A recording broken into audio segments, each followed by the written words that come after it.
അസ്സലാമലൈക്കും വറഹ്മത്തുള്ളാഹി തആല വബറകാതുഹു. SSF ജില്ലാ സാഹിത്യോത്സവത്തിൻ്റെ പ്രൗഢമായ വേദിയിലാണ് ഞാനും നിങ്ങളും ഒരുമിച്ച് കൂടിയിരിക്കുന്നത്. ഈ അവസരത്തിൽ അറിവാണ് ധനം എന്ന വിഷയത്തെക്കുറിച്ച് ഞാൻ നിങ്ങൾക്ക് മുമ്പിൽ സംസാരിക്കാൻ ആഗ്രഹിക്കുന്നു. നാഥൻ തൗഫീക്ക് നൽകി അനുഗ്രഹിക്കുമാറാവട്ടെ. ആമീൻ.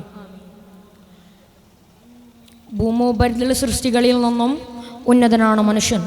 ഭൂമിയിലുള്ള ചേതന അചേതന വസ്തുക്കളിൽ നിന്നും മനുഷ്യൻ വ്യതിരിക്തനാകുന്നത് അവൻ്റെ അറിവും വിവേകവും കൊണ്ടാണ്. തൻ്റെ ജീവിതത്തിൽ ചിട്ടയായ രൂപത്തിൽ ചിട്ടപ്പെടുത്താനും ജീവിത ലക്ഷ്യങ്ങളെ തേടിപ്പിടിക്കാനുമുള്ളൊരു പ്രധാന ആയുധമായിട്ടാണ് അറിവ് വർദ്ധിക്കുന്നത്. ഒരു ഭാഷ പഠിച്ചാൽ നിനക്കൊരു ചെറുക് മുളച്ചു, 2 ഭാഷ പഠിച്ചാൽ നിനക്ക് 2 ചെറുക് മുളച്ചു എന്ന പ്രശസ്ത നോവലിസ്റ്റിൽ ഷേക്സ്പിയറിൻ്റെ വാക്കുകൾ എത്ര പ്രശസ്തനീയമാണ്. കൂടുതൽ അറിവുകൾ തേടുന്നതിലൂടെ മനുഷ്യൻ തൻ്റെ ലക്ഷ്യത്തിലെത്തുകയാണ് ചെയ്യുന്നത്. നമുക്കറിയാൻ സാധിക്കും, ലോകത്തുത്ഭവിച്ചിട്ടുള്ള എല്ലാ മതങ്ങളും അറിവിന് പ്രത്യേക പ്രാധാന്യം കൽപ്പിച്ചതായി നമുക്ക് ദർശിക്കാൻ സാധിക്കും. അറിവിന് അതിൻ്റേതായ മഹത്വം നൽകുന്ന മതമാണ് ഇസ്ലാം. കുൽ ഹൽ അസ്തവില്ലസീന യഅലമൂന വല്ലസീന ലാ യഅലമൂൻ. അറിവുള്ളവരും അറിവില്ലാത്തവരും സമന്മാരാണോ എന്ന പ്രശസ്തമായ ചോദ്യം ലോക ജനതയിലേക്ക് തൊടുത്തു വിട്ടുകൊണ്ട് ഖുർആൻ അറിവുള്ളവൻ്റെ സ്ഥാനം ഉയർത്തിപ്പിടിക്കുന്നു.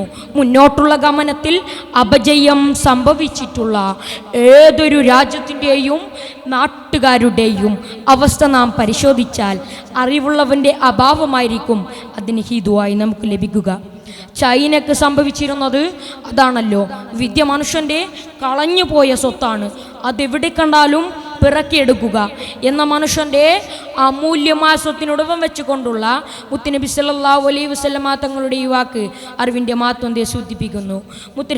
മുത്തുനബി സല്ലല്ലാഹു അലൈഹി വസല്ലമ തങ്ങളുടെ കാലത്തുണ്ടായിരുന്ന 2 സഹോദരന്മാരിൽ ഒരാൾ അറിവ് തേടുന്നവനും മറ്റൊരാൾ കുടുംബത്തിന് വേണ്ടി വരുമാനം കണ്ടെത്തുന്നവനുമായിരുന്നു. ഇദ്ദേഹവും അറിവ് തേടുന്ന സഹോദരനെ പറ്റി പരാതി പറഞ്ഞ സമയത്ത് അവനെ കൊണ്ടായിരിക്കും നിനക്ക് ജോലിയിൽ ബറക്കത്ത് ലഭിക്കുക എന്ന് പറഞ്ഞുകൊണ്ട് മുത്തുനബി സല്ലല്ലാഹു അലൈഹി വസല്ലമ തങ്ങൾ ലോകത്തിന് അറിവിൻ്റെ മഹത്വം പഠിപ്പിച്ചു കൊടുത്തു. വിദ്യാധനം സർവ്വധനാൽ പ്രധാനം എന്നുള്ള ആദ്യവാക്യം കണ്ടുപിടിക്കുന്നതിന് എത്രയോ മുമ്പുള്ള മുത്തുനബി സല്ലല്ലാഹു അലൈഹി വസല്ലമ തങ്ങളുടെ ഈ പ്രസ്താവനകൾ തീർത്തും പ്രശസ്തനീയമാണ്. പക്ഷേ വർത്തമാനകാലത്ത് വിജ്ഞാന കേന്ദ്രങ്ങളിൽ നിന്നും അസാംസ്കാരിക വർത്തമാനങ്ങളാണ് നാം കേട്ടുകൊണ്ടിരിക്കുന്നത്. മതബോധങ്ങൾ വലിച്ചെറിഞ്ഞും ധർമ്മമതങ്ങൾ വലിച്ചെറിഞ്ഞും നികൃഷ്ടമായ ഒരു ഭാവി നവകലാലിയ മുറ്റങ്ങളിൽ വളരുന്നുവോ എന്ന് നാം ചിന്തിക്കേണ്ടതുണ്ട്. മനുഷ്യന് വേണ്ടത് ധാർമ്മിക വിധിയാണ്. ഇന്ന് ലോകത്തിൽ നിന്നും മാഞ്ഞുകൊണ്ടിരിക്കുന്നതും അതുതന്നെയാണ്. അത് തിരിച്ചെടുക്കാനാണ് SSF ഇവിടെ പ്രവർത്തിക്കുന്നത്. എൻ്റെ ഈ വാക്കുകൾ അതിനുള്ള പ്രചോദനമാവട്ടെ എന്ന് പ്രാർത്ഥിച്ചുകൊണ്ട് എൻ്റെ വാക്കുകൾ ഞാൻ ചുരുക്കുന്നു. വാഹിർദാന അൽഹംദുലില്ലാഹി റബ്ബിൽ ആലമീൻ. അസ്സലാമു അലൈക്കും.